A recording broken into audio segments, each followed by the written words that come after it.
Animals या वृक्षाश्रयी जीव, arboreal animals. तो एर्बोरियल एनिमल्स का नाम क्या आप लोग बता सकते हैं? कोई ऐसा जीव बताइए जो सिर्फ पेड़ पर रहता है। कौन सा जीव है? बंदर। कौन बताएगा यहाँ पे आकर के? हाँ आप बताओ यहाँ पे।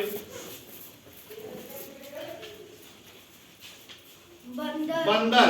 बंदर एक ऐसा जीव है जो सिर्फ और सिर्फ पेड़ पर आता है, तो उसको बोलते हैं एर्बोरियल एनिमल। बहुत अच्छा, ताली बजाइए इनके लिए। बहुत अच्छा। चलिए अब जो है हम यहाँ पे जंतु का नाम लिखेंगे और आपसे पूछेंगे कि वह जंतु जलचर है कि थलचर है कि नभयचर है कि उभयचर है। वहां पे मैं टिक लगा दूंगा। तो सबसे पहले क्रम संख्या 1 में मैं यहाँ पे नाम लिखता हूँ ऊंट का नाम। ऊंट देखे हम लोग? Yes sir. ऊंट क्या है? थलचर है कि जलचर है कि नभयचर है कि उभयचर है? कौन बताएगा? कौन बताया? हाँ यहाँ बताइए। ऊंट क्या है?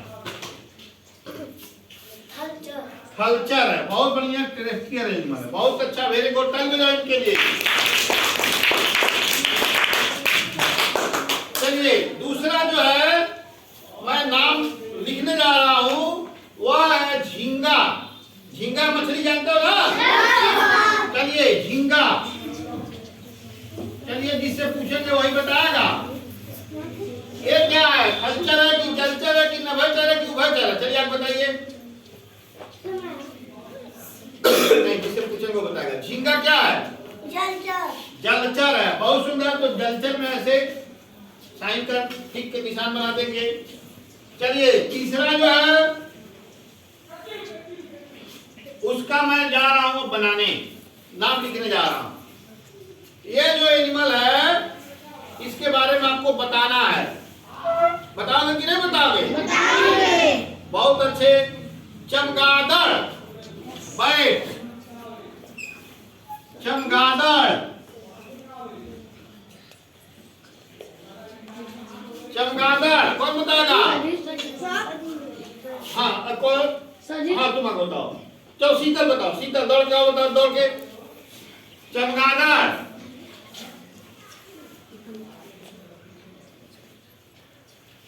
चमगादड़ क्या है बताओ? नभचर। क्यों नभचर है? बहुत सुंदर, वेरी गुड। चलिए अब जो है मैं बताने जा रहा हूं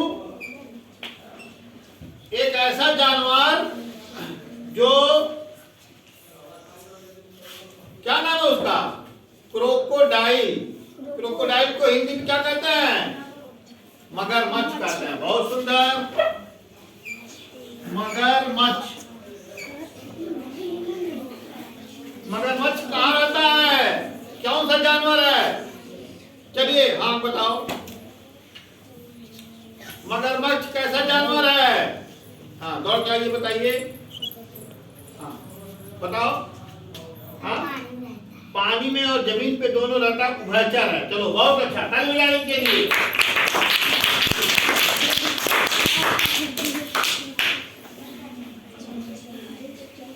अब एक ऐसा जानवर का नाम बताइए। बंदर। ये कहाँ रहता है? कौन बताएगा? हाँ बताओ। सुहेल। सुहेल इलियासी जल्दी आओ। सुहेल बताइए बंदर कहाँ रहता है? पेड़ पर। एक वृक्षाश्रयी जीव है। बहुत सुंदर, ताली बजाओ इनके लिए।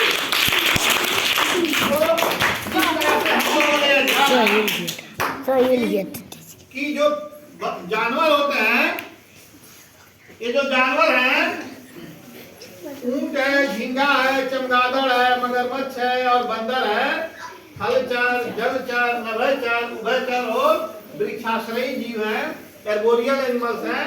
ये अलग अलग इनका निवास स्थान है। अब जो निवास स्थान है उस निवास स्थान में एक बात मैंने आपसे बताया है जिसका नाम है अनुकूलन, एडाप्टेशन। एडाप्टेशन किसे कहते हैं? एडाप्टेशन का मतलब होता है परिस्थितियों के हिसाब से तालमेल बैठाना। परिस्थितियों के हिसाब से तालमेल बैठाने को बोलते हैं एडाप्टेशन। समझ आया? चलिए, तो अपने परिवेश के हिसाब से जब हम तालमेल स्थापित करने के लिए अपने आदतों में, अपने कार्य में, अपने व्यवहार में जब हम परिवर्तन करते हैं तो हम उसको कहते हैं अनुकूलन या एडाप्टेशन कहते हैं। अनुकूलन जो होता है 4 कारणों से होता है। पहला है भोजन की उपलब्धता। भोजन की उपलब्धता, जैसे मान लीजिए हमारे परिवेश में के अनुरूप जो तालमेल जो हम बैठाएंगे तो उसको अनुकूलन कहते हैं। जैसे भोजन की उपलब्धता, जैसे इस समय हमारे पूर्वांचल में आप लोग देखते होंगे एक पक्षी आया है या आज बहुत सारे पक्षी आए हैं, वह पक्षी कभी नहीं दिखाई पड़ते थे। उस पक्षी का नाम कौन बता सकता है? हाँ बताइए, कौन बताएगा? हाँ, सरहद। सरहद, उसको हम लोग यहाँ पे बोलते हैं साइबेरियन क्रेन के नाम से। वह साइबेरिया का पक्षी है।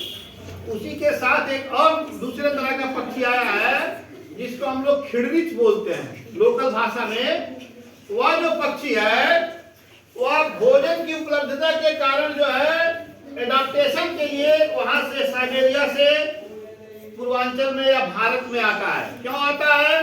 क्योंकि साइबेरिया में इस समय चारों तरफ बर्फ ही बर्फ है, और जहां बर्फ रहेगा एकदम, तो बर्फ में उसको खाने के लिए कीड़े मकोड़े मिलेंगे नहीं, अनाज मिलेगा नहीं, तो वहां से भोजन की उपलब्धता के कारण वह अपने लाइफ में, अपने जीवन में तालमेल बैठा करके, एडाप्टेशन करके जिंदा रहने के लिए साइबेरिया से भारत जो है माइग्रेट आया है। ऐसे पक्षियों को या ऐसे जानवरों को बोलते हैं माइग्रेटरी बर्ड्स। माइग्रेट करके आया है, तो भोजन की उपलब्धता के कारण वह अपने जीवन में एडाप्टेशन करके या अनुकूलन करके अपने देश में आ गया है। उसी तरीके